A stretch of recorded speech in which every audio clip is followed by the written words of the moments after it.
भेड़िया तो भेड़िया ही है। बहुत समय पहले की बात है। एक चरवाहा था जिसके पास 10 भेड़ें थी। वह रोज उन्हें चराने ले जाता और शाम को बाड़े में डाल देता। सब कुछ ठीक चल रहा था कि एक सुबह जब चरवाहा भेड़ें निकाल रहा था तब उसने देखा कि बाड़े से एक भेड़ गायब है। चरवाहा इधर-उधर देखने लगा। बाड़ा कहीं से टूटा नहीं था और कंटीले तारों की वजह से इस बात की भी कोई संभावना न थी कि बाहर से कोई जंगली जानवर अंदर आया हो और भेड़ उठाकर ले गया हो।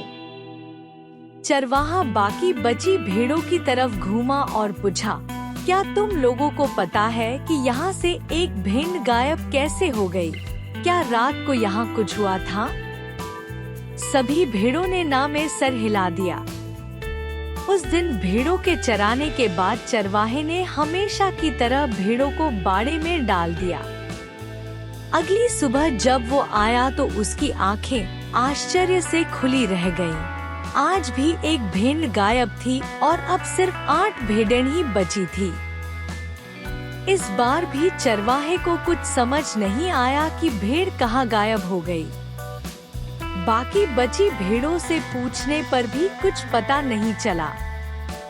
ऐसा लगातार होने लगा और रोज रात में एक भेड़ गायब हो जाती। फिर एक दिन ऐसा आया कि बाड़े में बस 2 ही भेड़ें बची थी। चरवाहा भी बिल्कुल निराश हो चुका था। मन ही मन वो इसे अपना दुर्भाग्य मान सब कुछ भगवान पर छोड़ दिया था।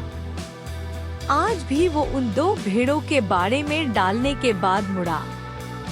तभी पीछे से आवाज आई, रुको रुको, मुझे अकेला छोड़कर मत जाओ वरना ये भेड़िया आज रात मुझे भी मार डालेगा।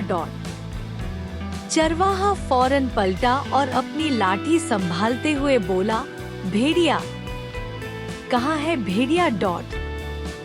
भेड़ इशारा करते हुए बोली, ये जो आपके सामने खड़ा है दरअसल भेड़ नहीं, भेड़ की खाल में भेड़िया है।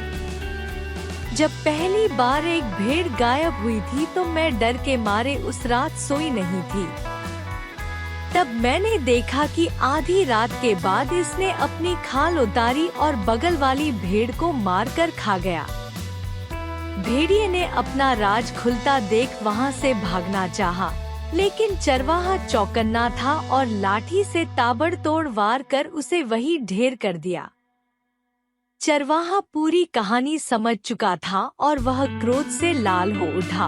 उसने भेड़ से चीखते हुए पूछा, जब तुम ये बात इतना पहले से जानती थी तो मुझे बताया क्यों नहीं? भेड़ शर्मिंदा होते हुए बोली, मैं उसके भयानक रूप को देख अंदर से डरी हुई थी। मेरी सच बोलने की हिम्मत ही नहीं हुई।